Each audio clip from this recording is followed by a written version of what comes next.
Molly, the Little Missouri Mama, and today I'm going to do a video that I've seen a lot of different people doing. It is my top 10 baby names that I will not be using. Just as a disclaimer, no, I'm not pregnant. I promise. Still not pregnant. I wish, but no. So, I've got my list right down here. So I'm going to look at it every so often just so I can get the name meanings, because I've written down the name, the meaning of the name, why I liked the name, and then why we decided not to use the name. So I will be looking down at my list every so often, mainly to get the meaning of the name. Alright, let's get started. So first name on my list is for a girl. So we're going to alternate the names on the list. The first name is going to be for a girl, and it is Blaise. Blaise. And it means stutter or lisp in French, and it is actually the name of a saint, a male saint. Saint Blaise is one of the holy helpers or holy healers called upon to help in times of illness. And I originally grew to love the name because of Harry Potter. People at the time didn't know whether or not Blaise was male or female. The name could go either way, and I just fell in love with using it for a girl. It just seems so pretty to me. So we will not be using it because it doesn't really work with my husband's last name, our last name, and it doesn't fit our letter theme. We have an accidental theme that we started. It is not all the same letter. It's something where we didn't realize we were doing it, and then once we kind of figured out our pattern, we decided it was kind of a cool idea. So our next child has to have a specific letter. It sounds so goofy. I'm so sorry, but it's, you know. So the next name is for a boy. It is Jeremy. Jeremy means exalted of the Lord, and it is a variation of the name Jeremiah. I became infatuated with this name while I was pregnant with my son. I was dead set. I want to name my son Jeremy. I love the name Jeremy, and I don't know why I love the name Jeremy, but I loved the name Jeremy. Unfortunately, my husband's issue with it has to do with the song by Pearl Jam, Jeremy Spoke. And he didn't want to name his son something with a negative connotation like that. So no Jeremy for me. It made me very sad. The next name is Savannah. Savannah means treeless plain, and we originally thought that our son was a girl.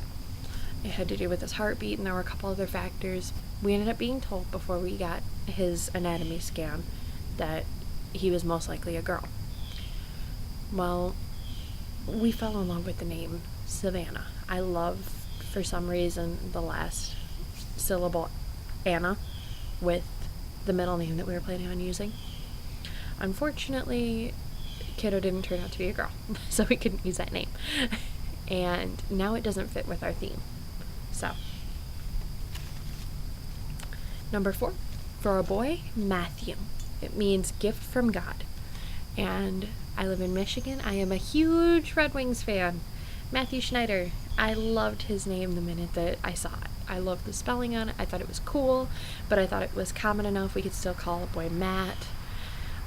And this was back when I was in high school, I think, that I really saw his name. But unfortunately, I brought it up to my husband, and he didn't really seem to be as much of a fan, so it got chopped. Number 5 was Marisol, for a girl. It means Mary of Solitude, and it has to do with the time period between when Jesus was crucified and when he was resurrected. Mary was Mary of Solitude. Basically a mourning mother. And it sounds so morbid, but it's actually a very poignant name, I think. It also sounds like Mar y Sol, sea and sun, so it's kind of cute too. And I've always wanted to do a name that kind of reflects my Hispanic heritage, but unfortunately my husband cannot pronounce it properly. He always tries to say Marisol or What was the other one that he did? Marisol. And I couldn't. It broke my heart too much. So we decided not to use it. Number 6 for a boy is Lucas. It means light, and I think it's an awesome name. It's very strong, very masculine, and plus, what dad doesn't want to misquote Star Wars? Luke, I am your father. But unfortunately, it is too similar to a younger family member.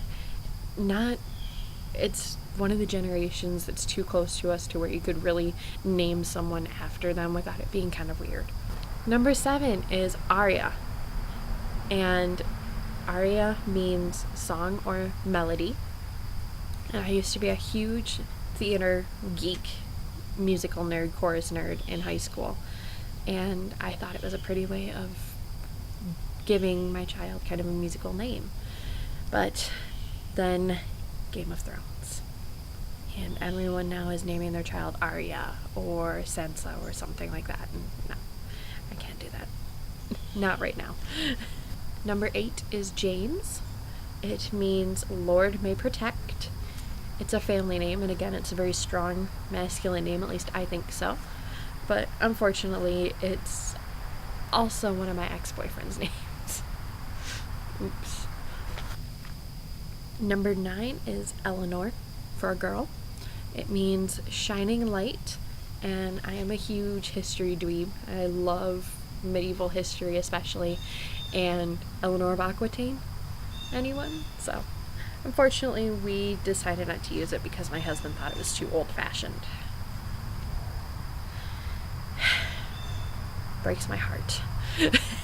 And the last one was Nicholas for a boy, and it means victory of the people. Again, it's a very nice, strong, masculine name, I think so. It's a very common name. It's a name that people would recognize, but again, it's also the name of a family member, one that is too young for us to do the naming after them without it being kind of weird. So we decided not to use it, and I'm kind of still a little upset about it, but that's alright. Whatever. So thank you so much for watching. I hope you enjoyed my 10 baby names that we will not be using. If you like what you see, make sure to subscribe. If you want to say hi to me, say hi to the kiddo. If you want to leave a video idea, or you just want to say hey and let me know that you've been watching my videos, leave a comment down below, or you can hit me up on my Instagram at Little Missouri Mama. And as always, have a good one. Bye.